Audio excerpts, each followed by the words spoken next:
저는 25살에 임신을 하면서 결혼을 하고 임신한 상태로 이혼을 했습니다. 제가 겪은 일들을 그냥 가슴에 묻으려고 했는데 너무 화가 나서 이렇게 사연을 쓰게 되었습니다. 지금은 혼자서 아이를 키우며 살고 있고 저는 친정이 없어서 서러움을 당하면서 혼자서 다 감당하고 억울하게 이혼을 할 뻔했는데 그래도 다행히 제가 잘 살아온 덕분에 제 주변의 도움을 많이 받아 억울하지 않게 이혼도 할 수 있었습니다. 이제 제 얘기를 하나둘 풀어보겠습니다. 일단 제가 남편을 만난 것은 같은 회사의 선배였습니다. 저는 고등학교를 졸업하고 일찍이 사회에 나와 일을 했습니다. 부모님께서는 제가 어렸을 때 돌아가셔서 고모 집에서 생활을 하다가 상고를 나와 기숙사가 있는 회사에 입사를 하면서 독립을 하게 되었습니다. 학창시절 아르바이트가 어떻게 보면 저의 첫 직장과도 같아서 저는 일하는 것에는 겁이 없었습니다. 고모 혼자서 저를 키우셔서 저도 나름 고모의 힘이 되고자 고모 친구 지인 소개로 주말에만 잠깐 알바를 했습니다. 솔직히 어린 나이여도 돈을 빨리 많이 벌고 싶었거든요. 일을 무서워하지 않은 저인데 사회를 만만하게 봤던가 봐요. 주야로 교대 근무로 일을 하다 보니까 체력이 딸리더군요. 적응하는데 2달이 걸렸습니다. 그래도 저는 포기하지 않고 그렇게 열심히 앞만 보고 달렸습니다. 저를 끝까지 책임져준 고모 덕분에 저는 학교도 다닐 수 있었고 번듯한 직장도 다닐 수 있었기 때문에 고모를 부모 이상으로 생각하고 부모 같은 고모에게 효도를 했습니다. 그런데 안타깝게도 유일한 핏줄이었던 고모는 암 말기 판정을 받고 고모도 제 곁을 떠나게 되었습니다. 사실 다른 이모 삼촌들도 있었지만 그들은 말도 꺼내고 싶지 않네요. 인간 같지도 않은 사람들이라 아예 얼굴 안 본 지 오래됐네요. 돈만 밝히는 인간들이라 왕래 안 하고 지내고 있어서 길 가다 만나도 누군지 모를 겁니다. 고모는 이런 사람들과 너무나도 달랐습니다. 결혼도 안 하고 혼자서 저를 끝까지 키워주셨어요. 고모가 떠나고 한참 동안 마음을 못 잡고 힘들어할 때 회사 선배인 남편을 만나게 된 겁니다. 남편은 참 따뜻하고 성실하고 듬직한 사람이었습니다. 그런데 이 모든 게 거짓이었음을 지금부터 이야기해볼까 합니다. 외로움에 목말라 있던 저는 남편의 따뜻함에 끌려 자꾸 남자로 보이기 시작했던 것 같습니다. 친절하고 따뜻하게 다가와준 남편과 선후배로 1년을 알고 지내다 저희는 연인 사이가 되었습니다. 연애를 1년 때쯤 결혼 얘기가 나올 때 남편은 친구의 권유로 갑자기 잘 다니던 회사도 그만두고 사라진 겁니다. 한 달 동안 연락이 없던 남편은 알고 보니 피라미드라고 하는 다단계에 들어가서 그동안 벌어두었던 돈을 거기에다 다 쏘아붓고 저에게까지 그곳에 올 것을 권유하더군요. 저는 친구가 그런 일을 당한 것을 알고 있었기에 이 사람을 설득하는데 정말 오랜 시간이 걸렸습니다. 남편은 친구 말대로 돈을 정말 많이 벌 거라고 믿었던 모양입니다. 저와 결혼하기 전에 좋은 집도 준비하고 행복하게 살게 해주고 싶은 마음에 그 친구의 말에 속아 넘어갔다고 하더라고요. 귀가 얇은 사람도 아닌데 그때 자기도 왜 그랬는지 모르겠다고 하더군요. 그런데 중요한 건 이 얘기가 아닙니다. 제가 정말 말하고 싶은 것은 저희 시아버지에 대한 것입니다. 저희는 이렇게 남편이 한 푼도 없이 다 날려버려서 제가 가지고 있는 돈으로 결혼을 한다는 것은 무리가 있어서 결혼을 1년 더 미루기로 했는데 계획이 다 무너진 일이 생겨버렸습니다. 제가 임신을 한 겁니다. 저는 계획이 차질이 생겨서 힘들 줄 알았는데 오히려 너무 기뻤어요. 아이 때문에 남편이 다시 마음을 잡을 수 있었고 저 또한 가족이 생긴다는 기쁨에 너무 좋았습니다. 그런데 문제는 능력이 없는 저희는 시아버지의 도움을 받아야만 했어요. 그렇게 해서 아버님이 혼자 사시는 집에 들어가서 살게 되었습니다. 백수인 남편과 홀 시아버지, 누가 봐도 결혼을 반대하지 않을 수 없는 상황이었지만 저는 자신이 있었습니다. 배가 부를 때까지만 회사를 다닐 생각으로 회사에는 얘기하지 않고 계속 일을 다니고 있고 남편도 합가하고 2달 되니 일을 시작하더군요. 그렇게 저희는 아무 탈 없이 잘 지내고 있었습니다. 그런데 어느 순간 알 수 없는 찜찜한 기분이 들기 시작했어요. 아버님이 자꾸 저한테 대하는 행동이나 관심이 지나칠 정도로 거북하고 신경이 쓰이는 겁니다. 제가 임신을 해서 그런가 하고 그냥 넘기려고 해도 왠지 자꾸 신경이 쓰이는 것이 이상해서 조심스럽게 남편한테 얘기를 했습니다. 자기야, 오해하지 말고 들어줘. 뭔데? 아버님이 자꾸 나한테 스킨십이 지나치고 뭐라고 말하긴 그런데 자꾸 내가 뭘 하고 있으면 자꾸 나만 보고 있어. 에이, 네가 예민한 거겠지. 설마 아버지가 네가 여자로 보이겠니?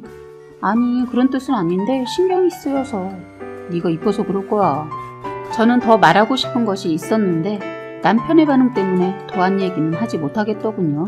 사실 제가 화장실 갈 때도 신경이 자꾸 쓰이는 일이 있었는데 괜히 제가 일을 크게 만들까봐 그것까지 말하지 않았습니다. 아버님의 행동이 자꾸 거슬리게 되면서 저는 아버님이 어머님과 왜 헤어지게 되셨는지 남편한테 물어봤어요. 사실 아버님과 어머님이 남편 중학교 때 헤어졌다고만 듣긴 들었는데 더 깊은 얘긴 묻지 않았거든요. 그런데 갑자기 궁금해져서 물어보니 아버님이 바람을 피워서 어머님이 참다 이혼을 했다고 하더군요. 그런데 한 번의 바람이 아니라 셀 수 없을 정도로 여자가 끊이지 않았다고 하는 겁니다. 순간 그 말을 듣는데 괜히 소름이 돋았어요. 아버님이 갑자기 무섭다는 생각이 들었습니다. 제가 이렇게까지 느끼는 것은 사실 아버님의 행동이 자꾸 신경을 거슬리게 했기 때문입니다. 구체적으로 말을 하자면 저는 속옷은 따로 빨아서 안방에 두거나 수건으로 덮어서 말렸는데 어느 날부터 침대에 개어져 있어서 전 남편이 한 줄 알았는데 그동안 아버님이 제 옷이며 속옷까지 다 개어서 방에 두신다는 걸 우연히 보게 되었습니다. 정말 기겁을 했습니다. 남들은 그럴 수 있다고 생각하시는 분들 있겠지만 저는 아버지가 계신 환경에서 자라지 않아서 그런지 그런 게 너무 낯설고 놀란 일이었거든요. 친구에게 물어봤더니 자기는 아빠가 다 해준다고 하면서 친구가 저한테 그냥 아빠가 해준다고 생각하라는 애도 있고 다른 친구는 또라이 시아버지라고 변태 아니냐고 따지고 하지 말라고 말하라는 친구도 있더라고요. 저는 고민 끝에 남편한테도 시아버지한테도 자연스럽게 말을 했습니다. 앞으로 제 옷은 제가 알아서 챙길게요. 속옷 얘기를 따로 못하고 그냥 이렇게 말을 했어요. 뭐하러 그래? 아버지가 다 챙겨줄게. 시아버지의 그 말을 듣는데 속이 좋지 않았어요. 아닙니다. 그냥 제가 알아서 할 거니까 신경 쓰지 마세요. 남편은 처음엔 표정이 굳더니 그냥 대수롭지 않게 넘기고 시아버지는 표정을 읽을 수 없게 아무런 표정을 짓지 않아 더 제가 민망하고 당황스러웠어요. 그렇게 옷은 제가 챙기게 되어서 어느 순간 이상한 기분도 차츰 사라지고 있었습니다. 그런데 하루는 제가 배가 살짝 불러오기 시작하니까 남편이 좋아서 만졌는데 그 순간 아버님도 글쎄 배를 아주 자연스럽게 저한테 물어보지도 않고 만지는 겁니다. 순간 당황해서 움찔했더니 남편이 오히려 제가 더 이상하다는 듯이 쳐다봐서 제가 이상한가 생각도 했네요. 그런데 날이 갈수록 아버님은 저에게 자꾸 스킨십을 하기 시작했어요. 자꾸 안아주고 배도 서슴없이 만지고 어깨에 손이 오는 것은 기본이라고 할까요? 제가 싫은 내색을 하면 오히려 손에 힘을 더 주는 겁니다. 이런 일이 자꾸 반복되어서 참다가 남편이 있는 곳에서 아버님 그만하세요. 저 스킨십 별로 안 좋아해요. 했더니 내 딸 같아서 그렇지 하는데 징그러웠어요. 제가 예민한 건지 아니면 아버님에 대한 선입견 때문인지 정말 미치겠더라고요. 그래서 저는 남편한테 분가를 하자고 했더니 남편은 분가 생각 전혀 없고 앞으로 아버님과 계속 살 거라고 하는 겁니다. 그래서 간단하게 제가 느끼는 감정과 힘듦을 얘기했더니 되려 저보고 예민하고 이상한 성격이라고 뭐라고 하더군요. 정말 이럴 땐 고모라도 있으면 기대기라도 하고 대신 싸워달라고 할 텐데 이런 일로 지인들한테 말한다는 게 그래서 참았습니다. 그런데 도저히 그냥 넘어갈 수 없는 일이 생겼습니다. 제가 퇴근하고 왔는데 아버님 제가 온 줄 모르고 주무시고 있는 것 같았어요. 그래서 서둘러 옷을 갈아입고 저녁을 준비하려고 방에 들어갔는데 너무 놀라서 기절하는 줄 알았습니다. 글쎄 아버님이 저희 방에서 자고 있는 겁니다. 그냥 잠깐 잠든 것이 아니고 작정하고 자고 있는 포즈였습니다. 제 베개를 안고 자고 있더군요. 저는 너무 놀랐지만 남편한테 보여주려고 얼른 사진을 찍고 서둘러 집에서 그냥 나왔어요. 허겁지겁 나오는데 뒤에서 아버님이 저를 잡아 끌 것만 같은 기분이 들어 온몸이 오싹했어요. 남편이 올 때까지 기다릴 수가 없는 거예요. 솔직히 무서웠습니다. 갈 곳도 없고 해서 커피숍에 앉아있다가 남편과 함께 집에 같이 갔어요. 그리고 저는 방을 둘러봤는데 감쪽같이 잔 흔적을 없애버렸더군요. 만약에 사진을 찍어두지 않았다면 저만 이상한 여자가 됐을 것 같은 상황이었습니다. 남편한테 사진을 보여주기 전에 먼저 아버님을 떠봤어요. 아버님 저희 방에서 주무셨어요? 물었더니 이상한 애다. 내 방 놔두고 왜 니들 방에 가서 잠을 자냐? 하고 시치미를 뚝 떼더군요. 정말 징그럽고 어이없고 변태 같았어요. 그래서 다시 물었어요. 잘 수도 있죠. 주무신 거 맞죠? 일부러 화내지 않고 말했는데 너 나를 변태로 만드냐? 내가 왜 아들네의 방에서 왜 자냐? 하더군요. 이때다 싶어 사진을 남편에게 보여줬습니다. 남편 얼굴색 변하더니 아버지 뭐예요? 하니까 그때서야 제 폰을 낚아채더니 그걸 보시고는 휴대폰을 방바닥에 내팽개치면서 그래 잤다. 그게 뭐 어때서? 니들 방이냐? 어메디 내 집인데 내가 어디서 자든 내 맘이지. 그러더군요. 어이가 없었습니다. 아버님 그건 아니죠. 그리고 어떻게 이런 행동을 하고서도 눈 하나 깜짝 안 하시고 그렇게 당당하세요? 너 이쁘다 이쁘다 했더니 아주 위아래도 못 알아보고 말하는 싸가지하고는 이 쌍꺼사. 내 집에서 이딴 식으로 할 거면 얼굴 보기 싫으니까 당장 나가. 그러면서 방바닥에 퇴하면서 침을 뱉는 겁니다.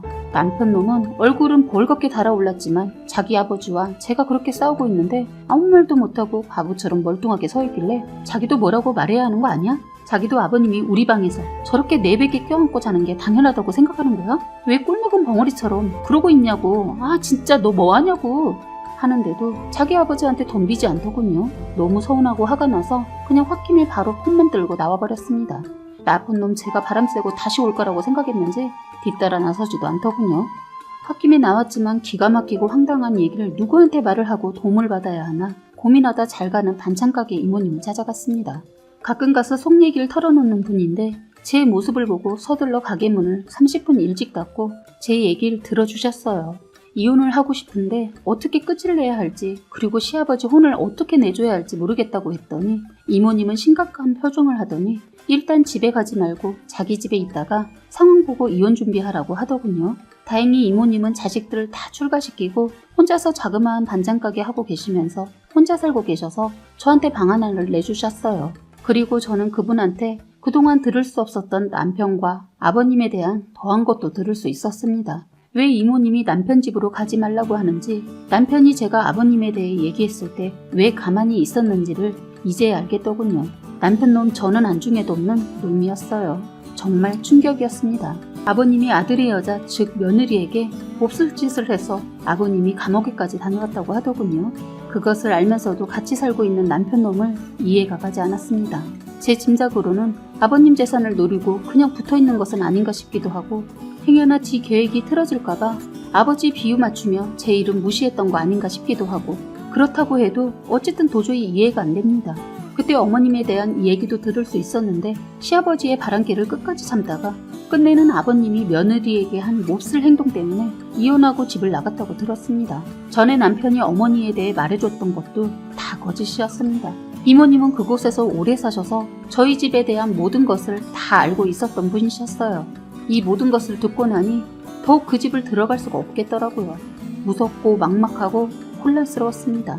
이모님은 제가 이 모든 사실을 어느 정도는 알고 시집을 온 줄 알고 잘 버티고 잘 살아서 기특하다고 생각하고 있었는데 힘들어하는 절 보면서 잘 모르고 있는 것 같아 언제 기회 되면 말을 해주려고 했다고 하더군요. 더 기가 막힌 것은 남편에 대해서도 얘기를 해주셨어요. 더 끔찍한 사실은 남편이 학창 시절에도 개망난이었고 나이 먹어서도 동네에서 유명할 정도로 또라이였다고 하는데 믿겨지지가 않은 거예요. 그리고 제가 처음도 아니고 여자가 몇 번이나 들락날락 했다는 겁니다.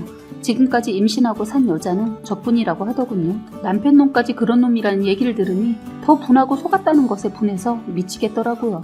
그동안 착한 얼굴을 하고 따뜻한 척을 했던 겁니다. 일단 이모님이 발이 엄청 넓으셔서 인맥 중에 지인을 소개받아 이혼 절차를 어떻게 해야 하는지 알아보고 있으면서 이모 집에 숨어 있었는데 그걸 어떻게 알고 두 놈이 저를 찾아와서는 억지로 끌고 가려고 했어요. 그때 남편의 두 얼굴을 그때 봤습니다. 정말 신발도 제대로 신지 못하고 맨발로 끌려가는데 갑자기 제 머리채까지 잡고 질질 끌더라고요. 그래서 안 가려고 저항을 하면서 안간힘을 쓰면서 소리를 질렀습니다. 그랬더니 남편 놈이 들고 있던 손가방으로 저의 얼굴과 몸을 두들겨 패기 시작하고 시아버지는 옆에서 며느리가 동네 창피하게 이게 뭔 짓이야 하면서 막말을 계속 하더군요. 저는 움켜앉아 배를 최대한 감싸면서 아기를 보호했습니다. 순간 코에서 코피가 나고 통증을 느끼면서 의식을 잃어서 기억이 없는데 이모님 말로는 동네 사람들이 다 말렸지만 이미 흥분한 남편은 멈추지 않았다고 하더군요. 이후 신고로 출동한 경찰이 오고 나서야 저는 그들에게서 벗어날 수 있었다고 해요. 의식을 잃은 저는 구급차를 타고 병원으로 가게 되었고 그 두 놈들은 경찰서로 연행되었다고 합니다. 나중에 알게 된 사실이 또 있는데 남편은 폭행 전과도 있었습니다. 이놈들이 합의에 어쩌고 하는데 저는 합의 절대로 해주지 않았습니다. 남편 새끼는 손가방으로 얼굴을 가격해서 특수폭행으로 인해서 감옥에 들어가고 시아버지는 제가 신고를 해서 성폭력 관련 여성단체에서 도움을 받아 조만간 감옥에 들어갈 예정입니다. 더 심하게 표현을 할 수도 있지만 제가 그때를 생각하면 아직도 몸이 부들부들 떨려서 더 이상 생각하기 싫어서 이렇게만 글을 씁니다. 아무튼 이렇게 해서 두 놈 다 복수를 했습니다. 고마운 동네 이웃분들 신고가 아니었으면 제가 어떻게 되어 있을지 상상도 안 가네요. 늘 그 이모님께 감사하면서 하루하루 열심히 살고 있습니다. 명절이 되면 그 고마움을 전하며 지금도 연락을 하면서 지내고 있습니다. 감사합니다. 사연은 여기까지였고요. 구독과 좋아요, 알림 설정 부탁드리겠습니다.